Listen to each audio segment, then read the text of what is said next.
Pernahkah kamu melihat papan catur yang dijual lebih dari 100.000? Saya harus mengatakan bahwa waktu pembuatan minimal memerlukan lebih dari 5 tahun. Bisakah kamu percaya? Hanya proses pengeringan alami saja memerlukan setidaknya 5 tahun.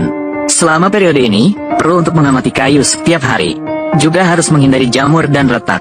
Seperti yang dikatakan, kelangkaan meningkatkan nilai. Dalam beberapa tahun terakhir, perlindungan terhadap kayu semakin diperkuat.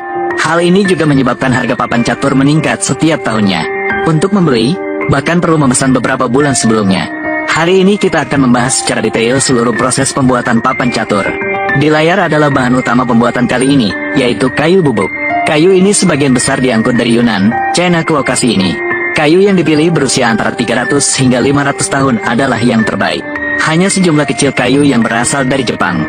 Namun, kayu ini tidak dibeli dari Yunan dalam beberapa tahun terakhir, melainkan dibeli dan disimpan dalam jumlah besar sebelum menjadi tanaman yang dilindungi. Hanya saja, saya tidak tahu apakah saat itu penjual kayu tersebut pernah berpikir bahwa satu pohon bisa dibuat menjadi papan catur oleh mereka. Ternyata membawa hampir 1 juta untuk daerah mereka. Di layar, pekerja sedang mengoleskan lem pada kayu untuk mencegah retak. Selanjutnya, akan dilakukan pengeringan alami yang berlangsung hingga 5 tahun. Di layar adalah kayu setelah proses pengeringan alami, bersiap untuk menggergaji bagian yang berlebih. Serat terlihat sangat halus dan memiliki aroma yang unik, menggambar garis di permukaan untuk persiapan pemotongan. Tidak heran jika ukuran yang tersedia di sekitar lemari kayu ini tidak sampai 1 cm.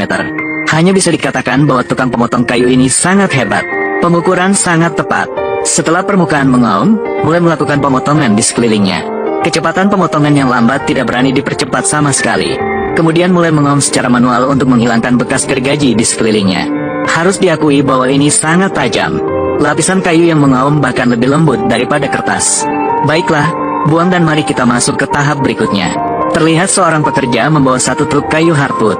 Digunakan untuk membuat alas catur. Hardwood adalah kayu besi, selain itu juga ada kayu bor, cemara, kayu merah, kayu lukis, kayu kuning, dan bambu selatan, semuanya bisa digunakan untuk membuat alas catur. Pokoknya ada berbagai macam yang beragam. Tentu saja ada satu jenis papan catur kunir tua yang paling misterius.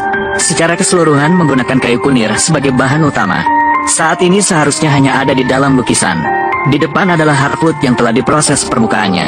Selanjutnya mulai melakukan pengolahan akhir. Sisi yang lebih sempit dari alas catur digunakan untuk membuat tenon. Alasan utamanya adalah pemasangan papan catur dan papan melalui struktur tenon dan mortise. Jadi diperlukan untuk membuat alur tenon dan tenon, untuk meningkatkan kelangsungan hidup antar kayu. Selanjutnya, memulai proses pemrosesan sisi papan catur. Kayu ini dapat menghasilkan 2 papan catur. Kemudian, perlu membaginya menjadi 2 bagian dari